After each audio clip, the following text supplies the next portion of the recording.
Welcome to Light Over Heat with Professor David Yamani.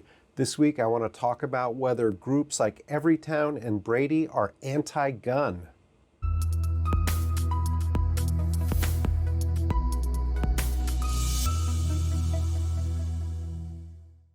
This question arose when I was reading a story in the New York Times about the conviction of Wayne LaPierre and other leaders of the NRA in their corruption trial recently. And I was really surprised to come across a passage, actually the phrase was used twice, in which the author of the New York Times story characterized groups that were hailing the court decision as being anti-gun groups. And in the first reference was followed by a quote from someone from Everytown for Gun Safety, and the second quote was, the second usage of anti-gun groups was followed by a quote from Chris Brown, who is the president of Brady. And, it really made me kind of reflect on this question of whether groups like Everytown and Brady are anti-gun. Now, certainly some people will reflexively say, yes, absolutely, these groups are opposed to guns per se. I think probably my friends who are most strongly in the Second Amendment advocacy community will take this position. From where I stand, I'm not so sure. There are times certainly when these groups are getting kind of wound up either for legislative action or for litigation or around major negative events, or especially when they're opposing their arch rival and nemesis, the NRA. They do oftentimes seem to slide from wanting to reduce gun-related negatives to just being down on guns and gun owners per se.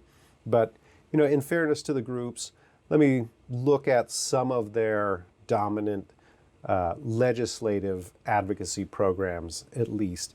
These groups do a lot more than just that. They do legislation, they do litigation, they do grassroots organizing, they do educational campaigns, and even just looking at their legislative agendas, it goes far beyond this. But here are, I think, the three major policy proposals that both Everytown and Brady and many other gun control organizations actually advocate for. So universal background checks, this is probably the most commonly seen one. Also gaining a lot of momentum recently, red flag laws, and then of course the perennial assault weapons ban. Now, of these three policy proposals, I think one, obviously, it's called a ban, is certainly an anti-AR-15 rifle policy proposal. But does that make the organizations anti-gun overall? I mean, we've certainly seen stronger historical movements for disarming the civilian population or taking away something like a handgun ban. That would be much more broad-reaching, but even those who proposed the handgun ban didn't also propose shotgun bans, for example. So, a lot of this goes to, what do we mean by anti-gun? If I think of an organization as being anti-gun, I think of them as being against guns per se. And I think that, most mainstream gun organizations are sort of anti-gun violence. And in part, they try to achieve that by seeking bans of a particular type of weapon. Obviously not making any kind of claim as to whether that's a good or bad thing, but just assessing whether this label anti-gun fits these organizations as a whole. Now, we cannot look into the hearts and minds of those who are part of these organizations. And just as there is a variation in those who support the Second Amendment, ideologically and politically, I'm sure that there is variation in those who work for and support organizations like Everytown and Brady, and certainly some of them would probably be quite happy if guns were banned from civilian ownership on a large scale. This is often tipped off when people say, "Oh, and look at Japan, right? Look at England, look at Australia." But I think that there's a lot of accommodation to the idea that this is not a path that the United States is going to be going down, at least anytime soon.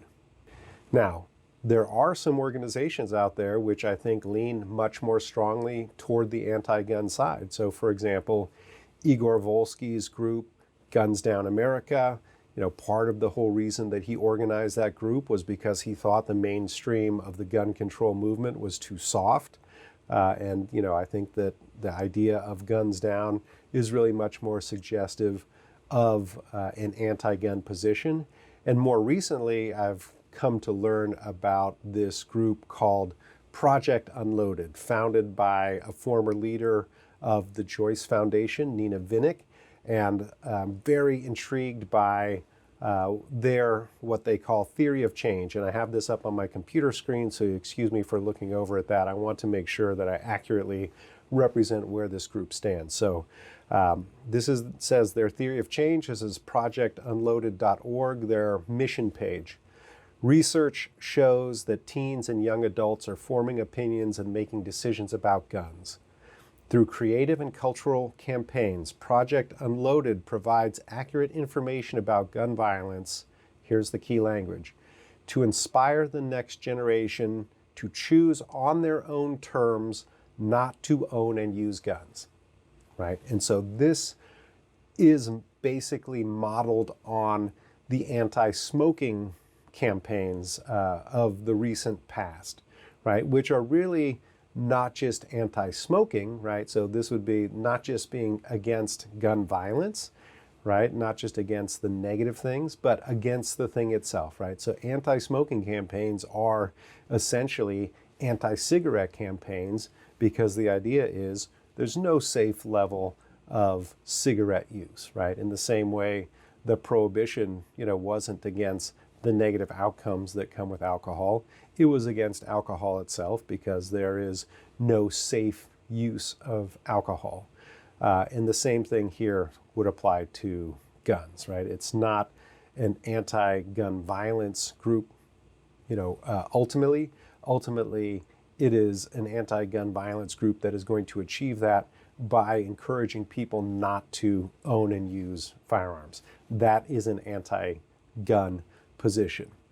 I'm really curious to know what you all think about Everytown, Brady, Guns Down America, Project Unloaded, or your favorite local gun violence prevention organization. Are they anti-gun or not? What does it mean to be anti-gun, and what difference does it make? Leave your comments, and as always, if I have provided some value to you, please share this work so that others can learn about it. Subscribe to the Light Over Heat channel and like this video.